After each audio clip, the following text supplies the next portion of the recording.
أسباب استبعاد كهربا عن مباراة الأهلي والمصري النهارده الساعة 8 مساء على ملعب برج العرب. أول حاجة الناس اللي طلعت وقالت إن استبعاد كهربا ده بسبب الفيديو المنتشر على السوشيال ميديا والإدارة بتعاقبه، وفي اللي البعض قال لك ده استبعاد فني من مارسيل كولر، قال لك مش عايز كهربا خالص. وكل واحد صحفي طالع بيرمي الخبر ده، وعشان خاطر كده أنا نزلت الفيديو ده عشان أوضح لك بس الأمور، مع إن الأسباب واضحة. لكن في البداية دي صفحتنا البديله، وما تنساش تعمل لنا لايك وشير الفيديو وتتابعنا لو انت مش متابعنا.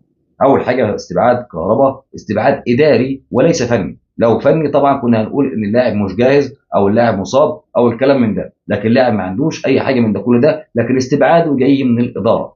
وطبعا عايز اقول لك ان كهربا كان سبب رئيسي في ان اللعيبه ما تحييش جمهورها في مباراه شباب بلوزداد، وان الهجوم كان على كهربا بشكل واضح جدا. والغضب ما زال مستمر على موضوع كهربا، لان هو اللي قال للعيبه ادخلوا جوه وما تحتفلوش مع الجمهور، ده الجمهور ده هو اللي